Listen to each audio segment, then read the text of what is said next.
ایک آدمی نے مجھ سے صرف 7,000 روپے لیے تھے, دے نہیں رہا تھا. میں ٹائم آیا نا, میں اس کے گھر جا کے, اتنا بدتمیزی انسان, اللہ معاف فرمائے, یعنی میں اپنے بارے میں کہہ رہا ہوں, میں اس کے دروازے پہ جا کے بیٹھ گیا. میں نے کہا دے بھائی تو. کہہ رہا کیا ہو گیا, میں کہیں لے کے بھاگ رہا ہوں. میں نے کہا بھاگ ہی تو رہا ہے نا, اگر نہیں بھاگنا ہوتا تو دے دیتا ٹائم پہ. تو میں بیٹھ گیا, حالانکہ مجھے کوئی زیادہ ضرورت نہیں تھی, لیکن مجھے لچڑ لوگ پسند ہی نہیں ہے, پتہ نہیں کیوں.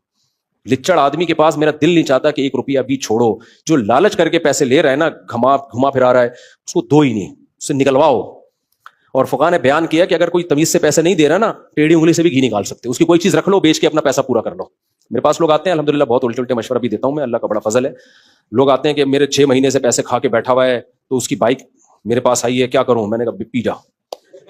میں نے کہا اتوار بازار میں بائک جا کے بیچ دے, جتنا تیرا پیسہ بنتا ہے رکھ لے, باقی پیسے لے جا کے پکڑا دے. اس کے بغیر پیسے نکالنا ممکن نہیں ہے. لچڑ لوگ جو ہے نا, لچڑ, ان کے پاس کبھی بھی 1 روپیہ بھی مت چھوڑو. لچڑ پنا ہے کیا؟ یہ بھی جلد بازی ہے.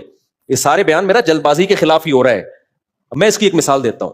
ایک آدمی, یہ ہمارے جاننے والوں کا واقعہ ہے, ان کا کاروبار خراب ہو گیا, پیسہ ڈوب گیا, سمجھ رہے ہو. اب وہ ہمارے دوسرے جاننے والے کو کال کر رہے ہیں کہ یار میرے کاروبار کا ہو گیا بیڑا غرق, کائنڈلی مجھے 6 کروڑ روپے دے دو اللہ کے نام پہ. تو مجھے کاروبار کرنا تو آتا ہے, بزنس کروں گا, 6 مہینے میں کروڑ بھی واپس کر دوں گا اور پروفٹ آدھا آدھا ڈیوائڈ کریں گے.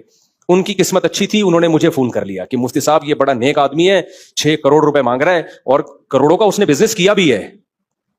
6 کروڑ یا 7 کروڑ مانگ رہا ہے, بزنس کیا بھی ہے اس نے دبا کے. اب بیچارے کا حالات آ گئے, نقصان ہو گیا, تو ظاہر ہے پیسہ چاہیے, پیسہ ہے نہیں اس کے پاس.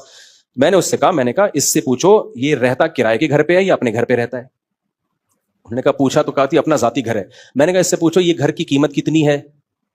تو پتا چلا جی 10 کروڑ. میں نے کہا اس سے بولو کہ ایسا کریں کائنڈلی یہ 10 کروڑ کا گھر بیچیں, 6 مہینے کے لیے کرائے پہ آ جائیں.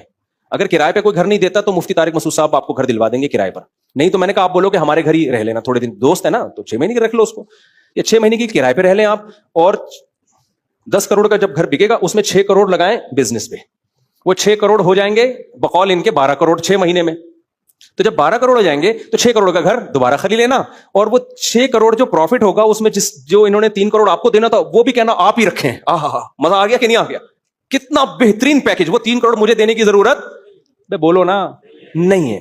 میں نے کہا ان کو بولو یہ مفتی طارق مسعود صاحب نے ایسا بہترین پیکج بتایا ہے نا کہ وہ جو 3 کروڑ 12 کروڑ کما کے آپ نے مجھے دینے تھے, وہ بھی یہ دل کس کا ہوا؟ ہمیشہ کے لیے آپ کا ہو گیا. صحیح ہے. یہ 3 کروڑ بھی کس کے ہو گئے؟ آپ کے ہو گئے. مجھے پتا تھا وہ بلک بلک کے روئے گا.